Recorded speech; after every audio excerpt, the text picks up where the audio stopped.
আমার মানে টার্গেট ছিল যে আমরা আমাদের টিম যদি 12 রান করতো তাহলে আমরা জিতে যেতাম। মানে আমি প্রচুর টেনিস খেলতাম। আমি আমার রেকর্ডগুলোই ভাঙতে চাই। তিসারা পেরেরা আসছিল শ্রীলঙ্কার, ও খেলছিল, তো ও আমার খেলা অনেক পছন্দ করছিল, তো লঙ্কা প্রিমিয়ার লিগ খেলার জন্য অফারও করছিল। আইডল বলতে আমার কেএল রাহুলের খেলাটা খুব ভালো লাগে। ফার্স্টের 24 বল কি 28 বল পর্যন্ত আমার মানে খেয়ালই ছিল না যে আমার মানে রান সেঞ্চুরির কাছাকাছি হয়ে গেছিল। আমি বল বাই বল পাচ্ছিলাম, মারতেছিলাম। তো পরে যখন মানে রানটা কাছাকাছি হয়ে গেল তখন মানে হঠাৎ করে এনসিএল এর ওইটা চিন্তা মাথায় চলে আসলো যে আমি অলরেডি একটা সেঞ্চুরি মিস করছি। 94 করছিলাম ওই ম্যাচে। তো ওই দিন আমি মারতে গিয়ে আউট হয়েছি। তো তারপরে আমি ওই সময় এটাও চিন্তা করছি যে লাস্ট কয়েকটা বল আমি মানে স্ট্রাইকে ছিলাম না। জাওয়াত ছিল, তারপর হচ্ছে আকবর ভাই আসলো। তো যখন আমি মানে টানা মারতেছিলাম তখন কিন্তু আমার একটা ফ্লো ছিল। তারপর যখন কিছু বল আমি নন স্ট্রাইকে দাঁড়াইছিলাম তখন কিন্তু আমার ওই ফ্লোটা একটু হারাই গেছিল।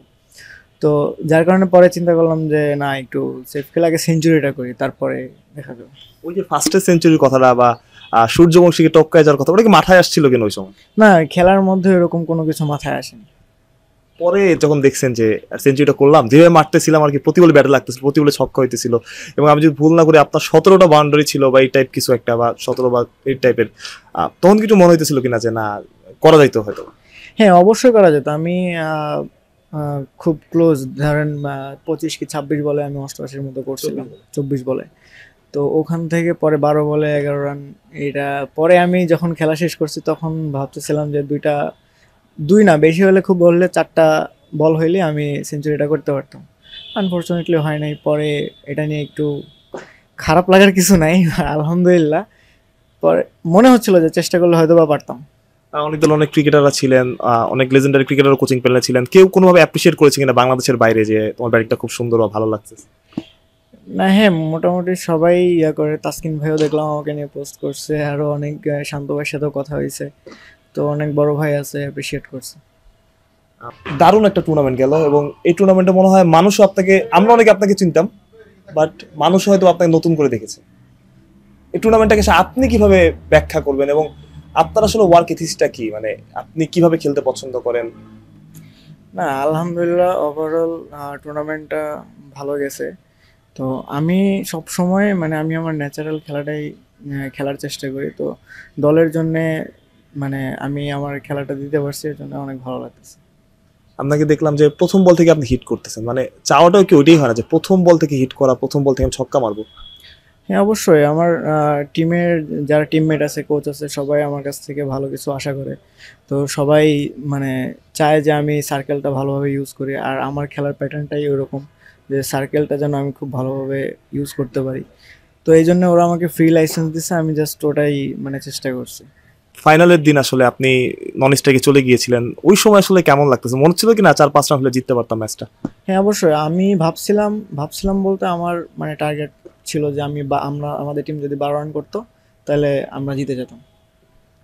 সোহান ভাই, আপনি তো প্রথম উত্থানটা আপনার টেপ টেনিস থেকে, এবং আপনার টেপ টেনিস খেলতে আমরা দেখছি, পরবর্তীতে আপনি রাজশাহী প্রিমিয়ার লিগ খেললেন, পরবর্তীতে বাংলা সব মানে টপ টায়ার বিপিএল থেকে শুরু করে সব জায়গায় খেলছেন। আপনার উত্থানের গল্পটা যদি একটু বলতেন, যে কিভাবে আপনি আসলে ক্রিকেটে শুরু করলেন, বা কোন জায়গা থেকে আসলেন? না, শুরু তো ধরেন টেপ টেনিস থেকেই শুরু। তারপরে যখন মানে আমি প্রচুর টেপ টেনিস খেলতাম। তো তারপরে যখন এক বড় ভাই হোসনে হাবিব মেহেদী, আপনার হয়তো চিনেন। আমার ইউনিভার্সিটি বড় ভাই। হ্যাঁ।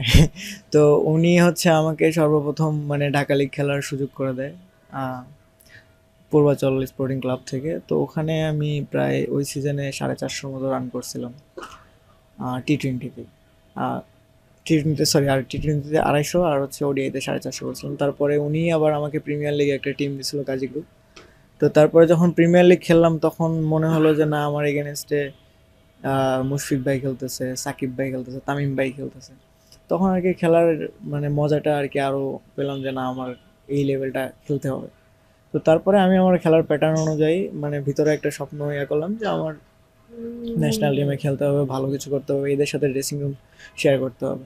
তো তারপর থেকেই খেলতেছি, তো আল্লাহ আমাকে আজকে এখানে। ইন্ডিয়ার সাথে দারুণ একটা নক ছিল আপনার, তারপরে আপনি আগেও ভালো ভালো ইনিংস খেললেন।